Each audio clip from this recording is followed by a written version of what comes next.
السلام علیکم. دا د ازغو ډک بوټي تاسو ته ښکاري ډېر تیره ازغي دي، پاڼې هم د ازغو ډکې دي. خو د انسان د صحت لپاره الله پاک دې کې ډېره غټه شفا ایښې ده. مختلف بیماریانو کې دا استعمالیږي. دې کې یو جامني رنګ پرپل ګل کیږي. نو انشاءالله چې کله دې کې دا ګل وشي، دې کې هغه تخم وشي، نو بیا به را روانه ویډیو هغې باندې زه جوړوم چې د دې نه کومې نسخې استعمالیږي کومو بیماریانو کې. خو نننۍ ویډیو دې باره کې ده چې دې نه یو هومیوپیتھک دوايي جوړیږي. دې بوټي ته ملک تیسل وایي. ملک تیسل دې ته وایي، اردو کې دې ته جگر کټاره وایي. دغسې دې ساینسي نوم چې کوم دی هغه سیلیبم ماریانس دی. او له دې نه چې کومه هومیوپیتھک دوايي جوړیږي نو هغې ته کارډس ماریانس وایي.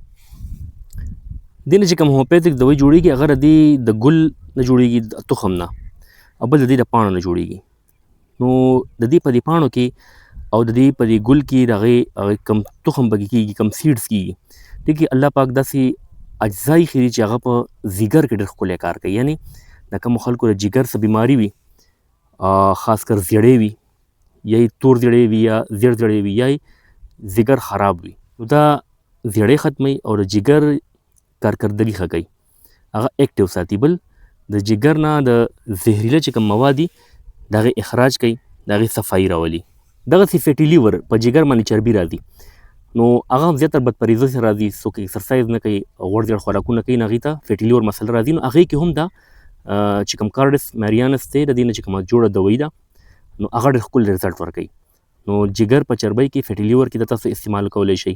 بل څوک غواړي چې زموږ وینه دې صفا وي، نو د وینې صفایۍ دپاره ګوره، وینې صفایي، وینه چې خراب وي نو اکثر سکین خراب وي، مخ باندې دانې وي، سپوڼې وي، خارښ وي انسان باندې، نو هغې کې هم دا ډېر ښه کار کوي چې د وینې صفایۍ لپاره تاسو د کارډس ماریانس استعمال وکړئ. بل د ګلبلیډر یعنې تریخې، هغې صحت لپاره ډېر ښه دی.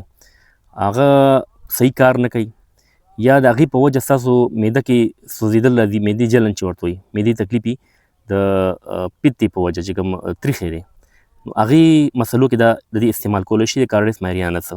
عام طور هم چې کوم د چا هضمي مسلې وي، هضمې نه راځي، نو هغې هم د دې نه جوړه دوایي استعمالولی شي. بل کارډس ماریانس چې کوم دی دا په بواسیر کې ډېر ښکلی کار کوي. د بواسیر په بیماریانو کې څومره بواسیر علامات وي، خوني وي، بادي وي، نو د دې دوایي استعمال کولی شي.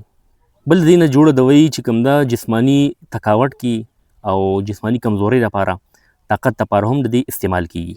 کارډس ماریانس هومیوپیتھک دوایي د دې بوټي د زړو نه، د تخم نه، د سیډ نه جوړیږي او د پاڼو نه جوړیږي. دې کې داسې اجزا وي چې هغه جګر دپاره او کوم چې علامات، کوم بیماریان ما ذکر کړي، هغه دې کې ډېر ښکلی کار کوي. د کارډس ماریانس استعمال طریقه دا ده چې په 30 طاقت کې چې تاسو 30 طاقت کې دوایي راواخلئ، نو هغه به سهار، غرمه، ماښام 5 قطرې په نیم ګیلاس اوبو کې څښئ.